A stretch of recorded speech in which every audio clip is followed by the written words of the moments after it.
Hello everyone, कैसे हैं आप लोग। आशा करते हैं बहुत अच्छे होंगे। तो बीएसएससी एडुटेरिया के इस प्रैक्टिस सेट का ये तीसरा नंबर है। तो चलिए इसे स्टार्ट करते हैं। और आपको ये चैनल अगर अच्छा लगे तो सब्सक्राइब जरूर कर लीजिएगा, लाइक कमेंट शेयर जरूर कर लीजिएगा। चलिए पहला क्वेश्चन देखते हैं। पहला क्वेश्चन, निम्नलिखित में से किसके पास उच्चतम ऊर्जा और छोटा तरंग दैर्घ्य है। तो इन सभी में सबसे छोटा तरंग दैर्घ्य किसका होगा? एक्स किरणों का। तो इसका सही आंसर क्या हो जाएगा? एक्स किरण। आगे बढ़ते हैं, अगला क्वेश्चन 2 नंबर क्वेश्चन है। पर्वतों पर आच्छादित हिम सूर्य की गर्मी द्वारा एक साथ ना पिघलने का क्या कारण है? पर्वतों पर आच्छादित हिम सूर्य की गर्मी द्वारा एक साथ ना पिघलने का क्या कारण है?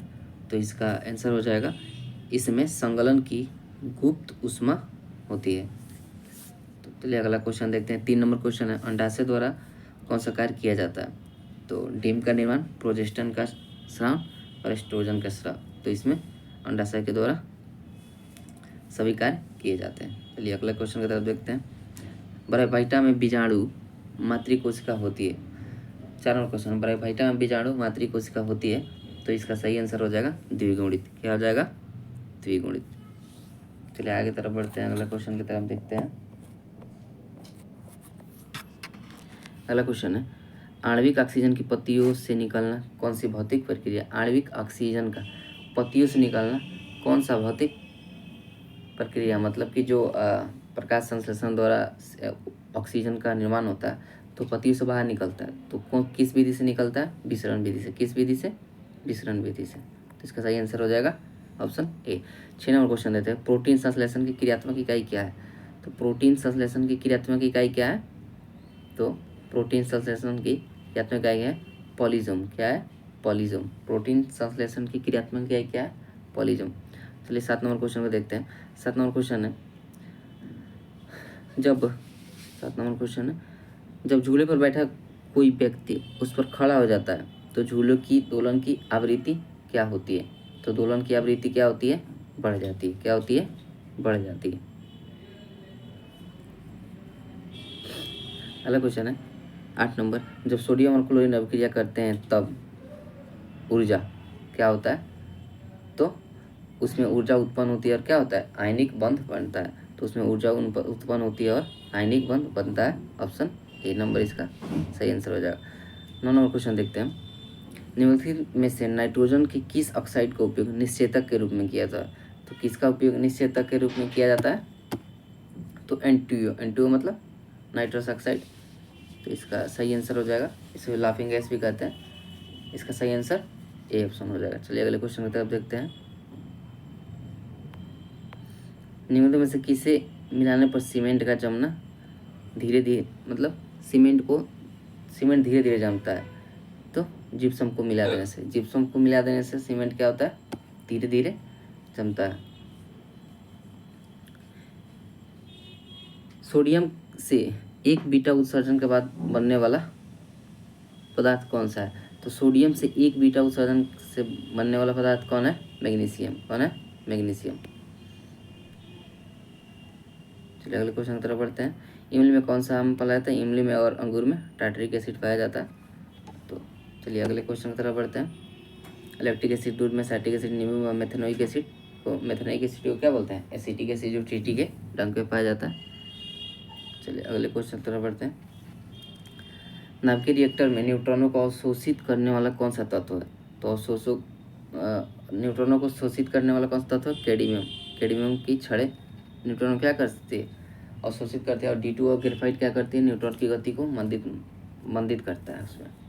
अगले क्वेश्चन बताते हैं, किस ताप पर H2O पानी का घनत्व अधिकतम होता है? तो किस पे होता है? 4 डिग्री सेल्सियस पर। किस पे? 4 डिग्री सेल्सियस पर। अश्रु गैस का रासायनिक क्या नाम है? अश्रु गैस का रासायनिक नाम क्या है? तो इसका सही आंसर हो जाएगा अल्फा क्लोरोसिटोफिनोन। अल्फा क्लोरोसिटोफिनोन। क्या नाम है? अल्फा क्लोरोसिटोफिनोन। इसका फॉर्मूला रहता है CCl3NO2। CCl3NO2।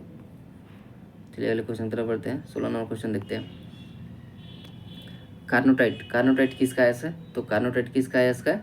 मैग्नीशियम का। किसका? कार्नेलाइट, सॉरी कार्नेलाइट किसका है इसका? मैग्नीशियम का है कौन कौन सा? मोनोजाइट, कार्नेलाइट, एप्सम साल्ट, कौन सा? मैग्नीशियम का होता है।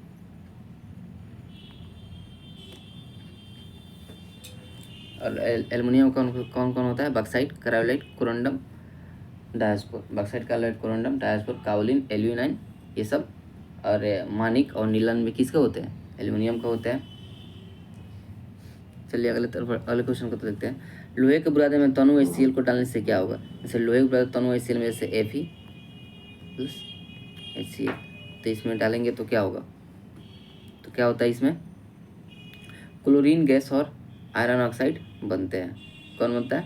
क्लोरीन गैस और iron oxide, iron hydroxide, chlorine gas और आयरन हाइड्रोक्साइड बनता है। क्लोरीन गैस और आयरन हाइड्रोक्साइड बनता है। अगला क्वेश्चन करते हैं, जमीन के ऊपर दिखाई देने वाला मशरूम का भाग क्या कहलाता है? तो जमीन के ऊपर दिखाई देने वाला मशरूम का भाग कहलाता है बेसिडियोकार्प। कौन? बेसिडियोकार्प। क्या कहलाता है? बेसिडियोकार्प। जमीन के ऊपर दिखाई देने वाला मशरूम का बेसिडियोकार्प कहलाता है। निम्न में से कौन सी बीमारी जीवाणु जनित रोग होता है? जीवाणु जनित कौन कौन रोग है? एड्स नहीं, एड्स वाला तो होगा नहीं। टाइफाइड, इन्फ्लुएंजा भी नहीं होगा, ये भी नहीं होगा। तो हैजा, टाइफाइड, निमोनिया। और हैजा किससे होता है? विब्रोकोलाई नामक बैक्टीरिया से होता है। टाइफाइड साल्मोनेला टाइफाइड से। निमोनिया निमोनी नामक वायरस से। डिप्थीरिया डिप्टोकोकस नामक बैक्टीरिया से होता है। तो ये बैक्टीरिया द्वारा रोग है। इन्फ्लुएंजा वायरस से होता है। मॉम्पी वायरस से होता है। मलेरिया प्रोटोजोआ से होता है। सिफिलिस गोनोरिया भी बैक्टीरिया द्वारा ही होता है। लेकिन ऑप्शन के हिसाब से कौन सा सही है? हैजा, टाइफाइड, निमोनिया और डिप्थीरिया। चलिए अगले क्वेश्चन की तरफ बढ़ते हैं। 20 नंबर, रक्त समूह O को सर्वाधिक रक्त देता है क्योंकि इनमें एंटीजन पाया जाता है। देखिए एक चार्ट है, आप लोग याद रखिएगा। ये हो गया एंटीजन, देख लीजिए। और ये है एंटीबॉडी। देखिए अब देखिए ये थोड़ा सा मैं इसको और बड़ा कर ले रहा हूँ। देखिए ये मतलब समझिए, ये ब्लड ग्रुप A हो गया, B, ये हो गया AB और ये हो गया O। तो ये जो भी ब्लड ग्रुप होगा एंटीजन सेम होगा, लेकिन एंटीबॉडी AB O, ये तो ब्लड ग्रुप है।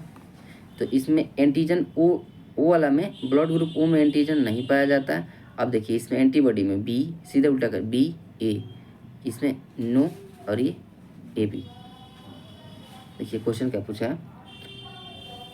क्वेश्चन पूछा है रक्त समूह O को सर्वाधिक रक्त देता है क्योंकि इनमें से कौन सा एंटीजन पाया जाता है? तो इसमें कौन सा एंटीजन पाया जाता है? देख लीजिए, मैंने जो चार्ट बताया इसमें कोई एंटीजन ही नहीं पाया था, यहाँ मैंने काट दिया। जबकि एंटीबॉडी बोलता तब उसमें A भी पाया जाता है। और B वाला में कौन एंटीबॉडी पाया जाता है? A। और A वाले में कौन सा एंटीजन पाया जाता है? B। तो इसका सही आंसर क्या हो जाएगा? Option D। चलिए अगले क्वेश्चन की तरफ बढ़ते हैं। वह वायरस जो अपने मेजबान को मारे बिना प्रजनन कर सकता है, वह वायरस जो अपने मेजबान को मारे बिना प्रजनन कर सकता है, उसको क्या कर सकते हैं? Temperate virus. वो क्या कहते हैं?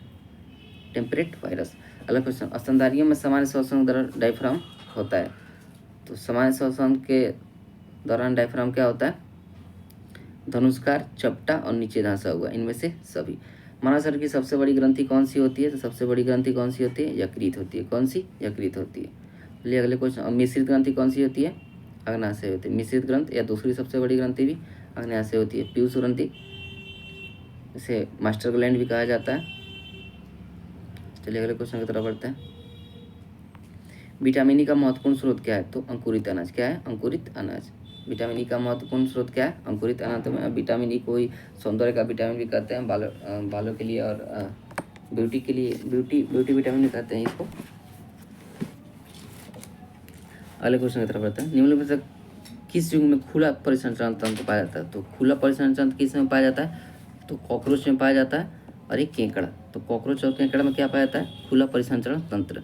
स्तनधारियों में बंद परिसंचरण, स्तनधारियों में बंद तथा विकसित परिसंचरण तंत्र पाया जाता है, जबकि कॉकरोच और केकड़ा में खुला परिसंचरण तंत्र पाया जाता है, परिसंचरण तंत्र पाया। सॉरी। मोहनजोदाड़ो से प्राप्त नर्तकी की मूर्ति किस धातु की? तो किस धातु की बनी थी? कांसे की। किसकी? कांसे की बनी हुई थी। अब मोहनजोदाड़ो की खोज रखाल दास बनर्जी ने किया था। कब? 1922 में।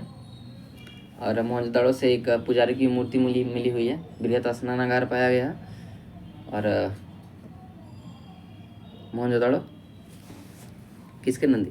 हड़प्पा मोहनजोदड़ो सिंधु नदी के किनारे स्थित था। अगला क्वेश्चन, प्रारंभिक वैदिक लोगों का किस धातु का प्रयोग सबसे पहले किया था? तो किस धातु का सबसे पहले? तांबा का। किसका? तांबे का। अगला क्वेश्चन उत्तर पड़ता है, कनिष्क के समकालीन कौन कौन थे? कनिष्क का समकालीन कौन कौन थे? नागार्जुन, वसुमित्र और अश्वघोष। कौन कौन? नागार्जुन, वसुमित्र और अश्वघोष। अश्वघोष ने लिखी बुद्धचरित। नागार्जुन को भारत का आइंस्टीन भी कहा जाता है। अश्वघोष ने सूत्रालंकार की भी रचना की है। सूत्रालंकार के लेखक कौन है? अश्वघोष। चलिए अगले क्वेश्चन उत्तर बढ़ते हैं। कवि कालिदास किसके राज्य कवि थे? कालिदास किसके राज्य कवि थे? चंद्रगुप्त द्वितीय या चंद्रगुप्त विक्रमादित्य के। कालिदास के द्वारा लिखित पुस्तक कौन कौन से? मालविकाग्निमित्रम, अभिज्ञान शकुंतलम, मालविकाग्निमित्रम, अभिज्ञान शकुंतलम।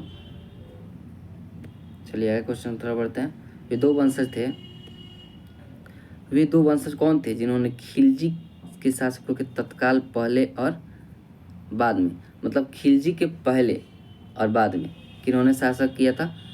तो बाद में तो खिलजी के पहले गुलाम वंश और बाद में कौन? तुगलक वंश। खिलजी के पहले गुलाम वंश और बाद में तुगलक वंश। सबसे कम समय तक लोधी वंश सबसे कम वंश तक शासक किसने किया? खिलजी वंश ने। और सबसे ज़्यादा समय तक तुगलक वंश ने। चलिए अगले क्वेश्चन की तरफ बढ़ते हैं। 31 नंबर क्वेश्चन देखते हैं।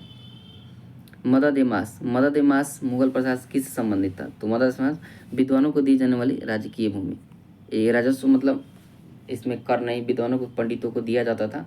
जो विद्वान थे उन्हें दिया था मदद-ए-मास, और वो राजस्व मुक्त भूमि होती थी। अकबर ने तीर्थ यात्रा कर किस वर्ष बंद कर दिया? तो अकबर ने तीर्थ यात्रा कर किस वर्ष बंद कर दिया? 1563 में। कब? 1563 में। अकबर ने 1564 में जजिया कर को समाप्त कर दिया था। चलिए अगले क्वेश्चन की तरफ। और 62 में क्या किया? दास प्रथा को अंत। 62 में दास प्रथा को अंत किया। चलिए अगले क्वेश्चन की तरफ है। चटगांव शस्त्रागार पर हमले के दौरान कौन महिला क्रांतिकारी मारी गई थी? तो कौन महिला क्रांतिकारी मारी गई थी? प्रीतिलता वाडेदार। कौन? प्रीतिलता वाडेदार। निम्नलिखित क्रांतिकारियों में कौन काकोरी ट्रेन डकैती से संबंधित नहीं था? तो कौन कौन था? रामप्रसाद बिस्मिल थे, राजेंद्र लाल भी थे, अशफाक उल्लाह भी थे, लेकिन प्रफुल्ल चाकी नहीं थे। प्रफुल्ल चाकी नहीं थे। चलिए अगले क्वेश्चन की तरफ बढ़ते हैं। निम्नलिखित में कौन समाचार पत्र निम्न में से किस समाचार पत्र का संपादन गांधी जी ने किया था? तो किसका किया था? नवजीवन। किसका? नवजीवन। नवजीवन का महात्मा गांधी ने किया था। अरे कब? 1919 से लेकर 1931 तक इसका प्रकाशन हुआ था। 1919 से 1931 तक। चलिए अगले क्वेश्चन की तरफ बढ़ते हैं। भारत में प्रांतीय स्वायत्तता कब शुरू की थी? तो भारत में प्रांतीय स्वायत्तता कब शुरू की गई थी? 1935 के एक्ट के तहत। 1935 के एक्ट के तहत जब प्रांतों में देव शासन समाप्त कर दी गई और केंद्र में देव शासन की स्थापना की गई तब। विजयनगर साम्राज्य गोलकुंडा का युद्ध किस राजा के साथ लड़ा था?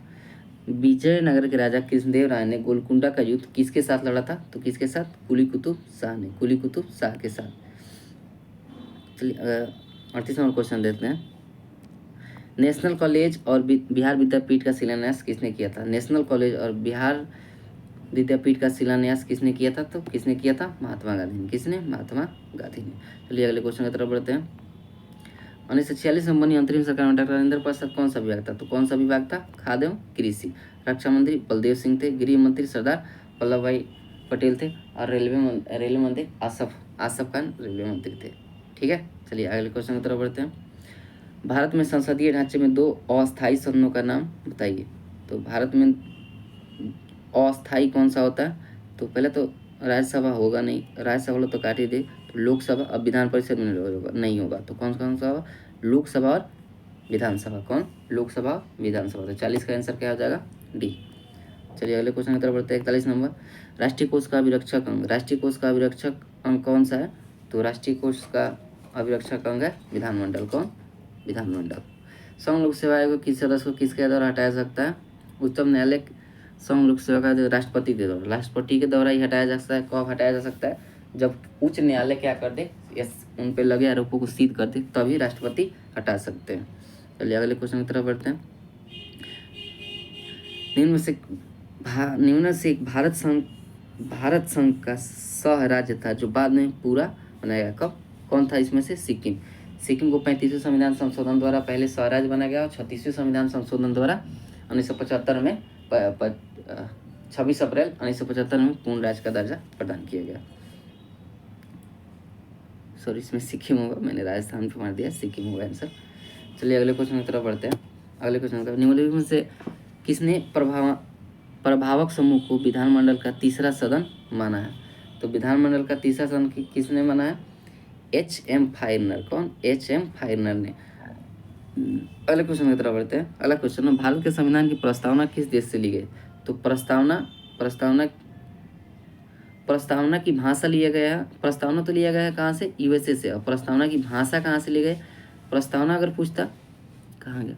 प्रस्तावना USA और भाषा ऑस्ट्रेलिया। कहाँ से? ऑस्ट्रेलिया से। तो इसका सही आंसर क्या हो जाएगा? इनमें से कोई नहीं। सही आंसर क्या हो जाएगा? इनमें से कोई नहीं। चलिए अगले क्वेश्चन की तरफ बढ़ते हैं। हिमाचल प्रदेश में कौन सा स्थित रहा? तो जोजिला, बनिहाल, पीरपंजाल, बुर्जिल, ये तो जम्मू में है। ये जलेपला सिक्किम में है, ये नाथुला भी सिक्किम में है। शिव किला कहाँ है? हिमाचल। शिव किला रोहतांग, बड़ा लच्चा कहाँ है? हिमाचल में। नाथुला जलेपला सिक्किम में, जोजिला, बनिहाल, पीरपंजाल, बुर्जिल जम्मू कश्मीर में। काराकोरम कहाँ है? लद्दाख में है। और यांगयाप, तिफू, दिहोंग ये सब अरुणाचल प्रदेश में है। और तुर्जुदारा मणिपुर में। चलिए अगले क्वेश्चन की तरफ बढ़ते हैं।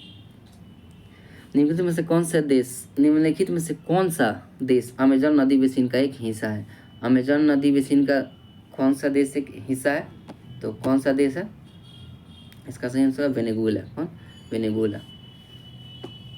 निम्नलिखित में से चिली की राजधानी कहाँ है? और अर्जेंटीना की बताइए आप लोग। और इक्वाडोर की राजधानी कहाँ है? कियोटो। कहाँ? कियोटो। अर्जेंटीना के ब्यूनस आयरेस। चलिए अगले क्वेश्चन की तरफ बढ़ते हैं। निम्नलिखित में से कौन सा राज्य नर्मदा नदी घाटी का हिस्सा नहीं है? तो नर्मदा नदी घाटी का हिस्सा कौन नहीं है? तो इसका सही आंसर हो जाएगा राजस्थान। कौन? राजस्थान। नर्मदा नदी मध्य प्रदेश, गुजरात और महाराष्ट्र तीनों से गुजरती है। ऊपरी ब्रह्मपुत्र घाटी में पाया जाने वाला मुख्य खनिज क्या है? तो ऊपरी ब्रह्मपुत्र घाटी में पाया जाने वाला मुख्य खनिज क्या है? पेट्रोलियम। आपको पता भी है कि पेट्रोलियम का सबसे पहला असम का डिगमोई क्षेत्र है जो कहाँ? ब्रह्मपुत्र नदी के आसपास पाया जाता है। तो इसका सही आंसर क्या हो जाएगा? पेट्रोलियम। चलिए अगले क्वेश्चन की तरफ बढ़ते हैं। पृथ्वी कितनी पुरानी है? इसका निर्धारण किस प्रकार किया जाता है? तो किसका? रेडियो कार्बन विधि द्वारा। किसके द्वारा? रेडियो कार्बन विधि के द्वारा इसका निर्धारण किया जाता है। जलोढ़ मिट्टी को किसकी आयु के आधार पर वर्गीकृत किया गया? नई जलोढ़ मिट्टी को उसकी आयु के आधार पर वर्गीकृत किया है। तो नई जलोढ़ मिट्टी को क्या कहते हैं? खादर। और पुरानी जलोढ़ मिट्टी को क्या कहते हैं? बांगर। तो नई मिट्टी को बोलते हैं खादर और पुरानी मिट्टी को बांगर कहते हैं। चलिए अगले क्वेश्चन की तरफ बढ़ते हैं। और एक क्वेश्चन बताइए, भारतीय मृदा बोर्ड की स्थापना कब हुई थी? 1953 में। और भारत के पूरे मृदा कितने भाग में बांटा गया? कुल 8 भागों में बांटा गया। चलिए अगले क्वेश्चन में बढ़ते हैं। कितना नंबर क्वेश्चन था? 52 नंबर क्वेश्चन को देखते हैं। सरदार सरोवर बांध निम्न में से किस राज्यों को कवर करता है? तो सरदार सरोवर बांध किस राज्यों को कवर करता है? तो किस को? गुजरात, राजस्थान, महाराष्ट्र एवं मध्य प्रदेश। अगले क्वेश्चन की तरफ बढ़ते हैं।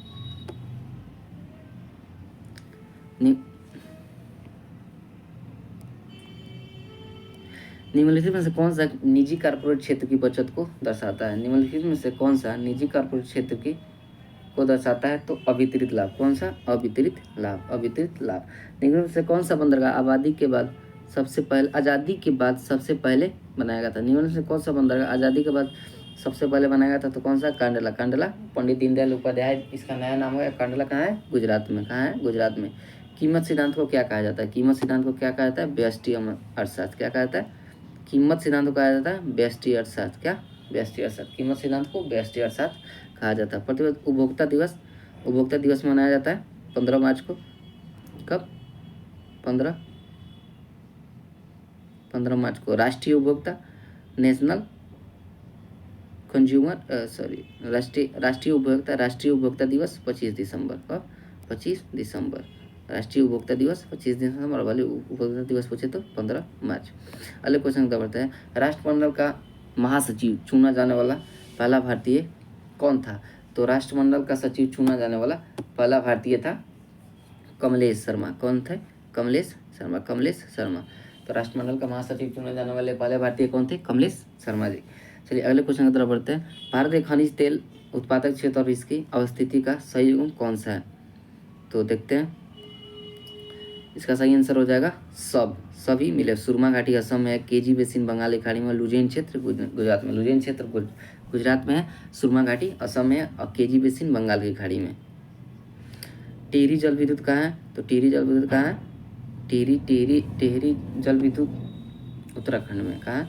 उत्तराखंड में। पर्यावरण संरक्षण के लिए कौन सी अंतर्राष्ट्रीय एजेंसी कार्य करती है? तो कौन सी? UNEP, United Nation Environment Programme. इसका मुख्यालय कहाँ है? नैरोबी में। नैरोबी कहाँ है? केन्या की राजधानी है। केन्या की WHO वर्ल्ड हेल्थ, इसका मुख्यालय कहाँ है? जेनेवा में। यूएनओ संयुक्त राष्ट्र, और इसका मुख्यालय कहाँ है? वाशिंगटन DC में। चलिए अगले क्वेश्चन पर बढ़ते हैं, इसका स्थापना कब हुआ था? 1945।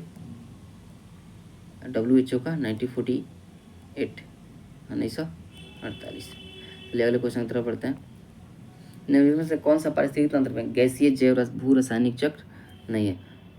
तो कौन सा इसमें से नहीं है? तो इसका सही आंसर हो जाएगा फास्फोरस चक्र। कौन सा? फास्फोरस चक्र। क्योंकि ऑक्सीजन चक्र भी होता है, नाइट्रोजन चक्र भी होता है, जबकि फास्फोरस चक्र नहीं होता। चलिए अगले क्वेश्चन की तरफ बढ़ते हैं, हरे पौधे सूर्य के प्रकाश की ऊर्जा का कितना % ग्रहण करते हैं और उससे खाद्य में परिवर्तित करते हैं? तो कितना %? केवल 1%। कितना? केवल 1%। ऊर्जा के 10% का नियम किसने दिया था? लिंडेमान ने। उसने कहा था कि प्रत्येक कोषीय स्तर पर 10% ऊर्जा घटती जाती है। शाकाहारी से मांसाहारी की तरफ बढ़ने पर 10% की ऊर्जा घटती जाती है। अगला क्वेश्चन अब 63 नंबर, आहार श्रृंखला में शाखान्वित श्रृंखला को क्या कहते हैं? तो क्या कहते हैं? आहार जाल। क्या कहते हैं? आहार जाल। जैसे कि मान लीजिए आहार जाल कैसे बोलते हैं, ये घास हो गई, अरे चलिए इसको बाद में श्रृंखला भी कर दिया जाए। अगले क्वेश्चन की तरफ बढ़ते हैं, 64 नंबर, कौन से मरुस्थल की जल दाब स्थितियों में विकसित होता है? मरुस्थल में उगने वाले पौधों को क्या कहते हैं? जीरोफाइट। क्या बोलते हैं? जीरोफाइट। क्या बोलते हैं? जीरोफाइट। हेलियोफाइट दलदली भाग में। चलिए अगले क्वेश्चन की तरफ बढ़ते हैं, निम्नलिखित में से कौन सा मल जल की जैविक अशुद्धियों का एक हिस्सा है? तो मल जल का जैविक अशुद्धियों का हिस्सा कौन सा है? यूरिया। क्या है? यूरिया को सबसे पहले किसने बनाया था? और सबसे पहले बनाया जाने वाला कार्बनिक यौगिक भी यूरिया ही है, और इसको सबसे पहले किसने? मतलब बोहलर ने बनाया था। इसका सूत्र क्या था? CONH का होल ट्वाइस, या CONH2। ठीक है, NH2। अगले क्वेश्चन की तरफ बढ़ते हैं, 66 नंबर, केंद्रीय मंत्री अमित शाह ने किस स्थान पर देश के पहले नैनो डैप संयंत्र का उद्घाटन किया है? तो कहाँ पे किया है? गांधीनगर में। कहाँ? Gandhinagar, Gujarat. International purple festival 2024 का आयोजन किस शहर में किया गया? इंटरनेशनल पर्पल फेस्टिवल 2024 का आयोजन कहाँ किया गया? पणजी, गोवा में। कहाँ? पणजी, गोवा में। अगले क्वेश्चन की तरफ देखते हैं, ये कौन सा सुन लेते हैं, सूरजकुंड मेला हरियाणा में बिल्कुल, हिम महोत्सव, गंगा उत्सव नुआखाई उड़ीसा में बिल्कुल ये मनाया जाता है। तो इनमें से कौन सा सही नहीं है? हिम महोत्सव कहाँ मनाया जाता है? नई दिल्ली में। हिम महोत्सव भी कहाँ मनाया जाता है? नई दिल्ली में। हिम महोत्सव न्यू दिल्ली। तो इनमें से कौन सा है? हिम महोत्सव वाला। गंगा उत्सव भी कहाँ मनाया जाता है? दिल्ली में मनाया जाता है। हिम महोत्सव भी दिल्ली में ही मनाया जाता है। DCI ने भारतीय महिला क्रिकेट टीम का मुख्य कोच किसे नियुक्त किया है? तो किसे नियुक्त किया है? अमोल मजुमदार को। किसे? अमोल मजुमदार को। किसे? अमोल मजुमदार को। DCI ने भारतीय महिला क्रिकेट टीम का मुख्य कोच किसे नियुक्त किया? अमोल मजुमदार को। अगले क्वेश्चन की तरफ बढ़ते हैं, कलर्स ऑफ डिवोशन के लेखक कौन है? कलर्स ऑफ डिवोशन के लेखक है अनीता भरत शाह। कौन है? Anita Bharat Shah. Colour of devotion, Anita Bharat Shah. Bharat के राष्ट्रपति द्वारा कितने बच्चों को 6 श्रेणियों में प्रधानमंत्री राष्ट्रीय बाल पुरस्कार 2024 प्रदान किया गया? तो कितने बच्चों को? 19 बच्चों को। कितने बच्चों को? 19 बच्चों को। अगले क्वेश्चन का भारत के पहले ग्राफीन केंद्र India innovation centre for graphy का उद्घाटन किस शहर में किया गया? तो किस शहर में किया गया? कोच्चि में। कहा? कोच्चि, कोच्चि केरल। भारत के पहले ग्राफीन केंद्र India innovation centre for graphy का उद्घाटन कहाँ किया गया? कोच्चि में किया गया। चलिए अगले क्वेश्चन की तरफ बढ़ते हैं। 73 नंबर क्वेश्चन देखते हैं। फीफा अवार्ड 2023 के संबंध में कौन सा कथन सत्य है? तो कौन सा कथन सत्य है इसमें? उपर्युक्त सभी है, सभी सही है। सर्वश्रेष्ठ फीफा पुरुष खिलाड़ी लियोन मेसी है।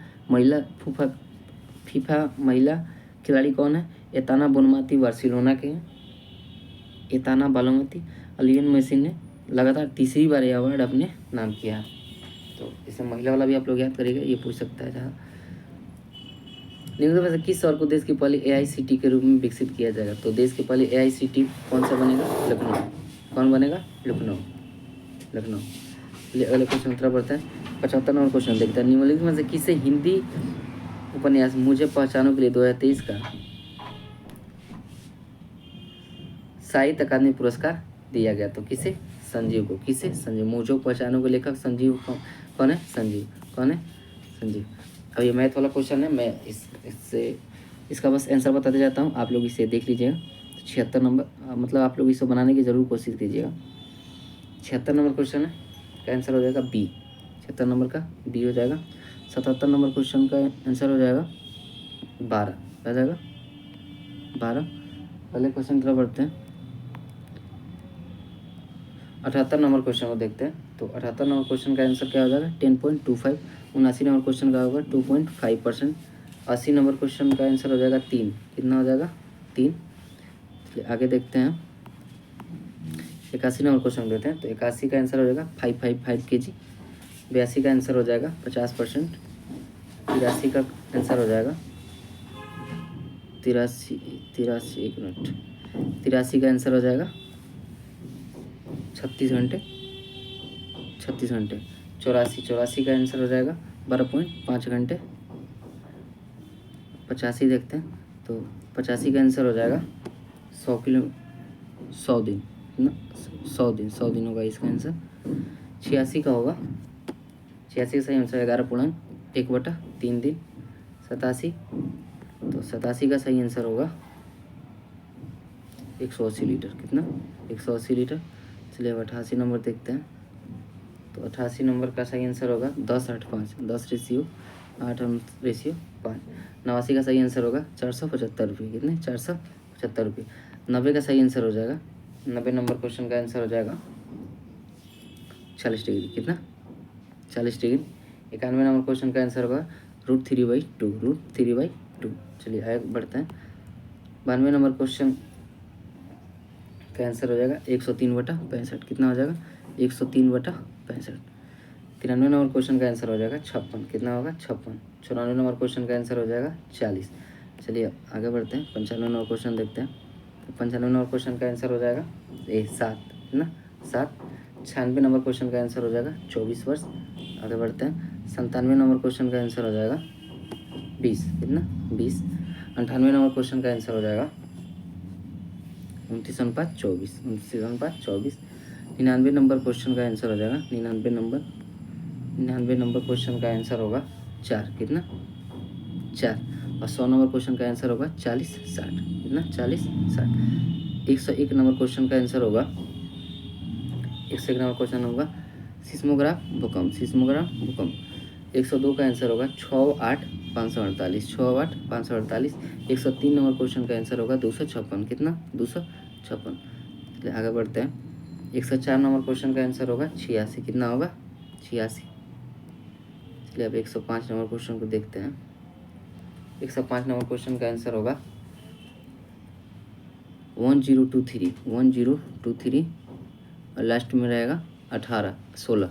लास्ट में रहेगा 16। तो इसका आंसर सी हो जाएगा। 106 नंबर क्वेश्चन का आंसर होगा 79। कितना होगा? 79। 107 नंबर क्वेश्चन का आंसर है LUIN ए नंबर। चलिए 108 नंबर क्वेश्चन को देखते हैं। 108 नंबर क्वेश्चन का आंसर हो जाएगा सी। क्या होगा? सी। 109 नंबर का आंसर होगा 59। 110 नंबर क्वेश्चन का आंसर होगा 241। क्या होगा? 241। 111 नंबर क्वेश्चन का आंसर होगा सी। क्या होगा? सी। 111 नंबर क्वेश्चन का आंसर क्या होगा? सी। चलिए 112 नंबर क्वेश्चन को देखते हैं। 112 नंबर क्वेश्चन का आंसर हो जाएगा दामाद। 113 नंबर क्वेश्चन का आंसर होगा बी। 114 नंबर क्वेश्चन का आंसर हो जाएगा 114 नंबर का होगा सी। क्या होगा? सी। 115 नंबर का भी होगा सी। 116 नंबर का भी होगा सी। 116 नंबर का भी होगा 116 नंबर का भी सी ही होगा। 117 नंबर का होगा ए नंबर। 118 नंबर का ये आंसर हो जाएगा ए। और 119 का हो जाएगा सी। 119 का क्या हो जाएगा? सी। चलिए अगले क्वेश्चन की तरफ देखते हैं। 120, तो 120 नंबर क्वेश्चन का आंसर हो जाएगा 48। क्या होगा? 48। 121 का होगा 35 78। कितना होगा? 35 78। 121 122 नंबर का होगा GAKU GAKU GAKU। 123 number question का आंसर होगा मोर MORE। 124 नंबर क्वेश्चन का आंसर होगा सोमवार। क्या होगा? सोमवार। 125 नंबर क्वेश्चन का आंसर होगा 125 नंबर क्वेश्चन का आंसर होगा 35। क्या होगा? 35। 126 नंबर क्वेश्चन का आंसर होगा बृहस्पतिवार। 127 नंबर क्वेश्चन का होगा JS की माँ है। JS की माँ है। चलिए आगे बढ़ते हैं। 128 नंबर, ये सब क्वेश्चन आप लोग जरूर लगाइएगा। 128 नंबर का हो जाएगा पोती। आप लोग बोलिएगा तो मैं इसका डिटेल सोल्यूशन मिलेगा। वीडियो लंबा होने पर इस समय इसका आंसर मैं इसका सोल्यूशन नहीं दे पा रहा हूँ। 129 का आंसर हो जाएगा 129 का आंसर हो जाएगा 5 किलोमीटर 5 किलोमीटर। 130 का आंसर होगा 130 का आंसर हो जाएगा 41325 41325 41325 ऑप्शन ए। 131 नंबर क्वेश्चन का हो जाएगा 47 वर्ष। क्या हो जाएगा? 47 वर्ष। 132 नंबर क्वेश्चन का आंसर होगा आवर्धन। क्या होगा? आवर्धन। 133 नंबर क्वेश्चन का आंसर होगा 184 184। 134 का क्या होगा? RMRGRZO RMRGRZO RMRGRZO। चलिए अगले क्वेश्चन की तरफ बढ़ते हैं। 135 नंबर क्वेश्चन को का आंसर हो जाएगा तो 135 नंबर का 60 20 19 60 20 19। 136 नंबर क्वेश्चन का आंसर हो जाएगा 136 नंबर क्वेश्चन का आंसर होगा 131। क्या होगा? 131। 137 नंबर क्वेश्चन का आंसर होगा 8। 138 नंबर क्वेश्चन का आंसर होगा केवल 2 नहीं थे सी।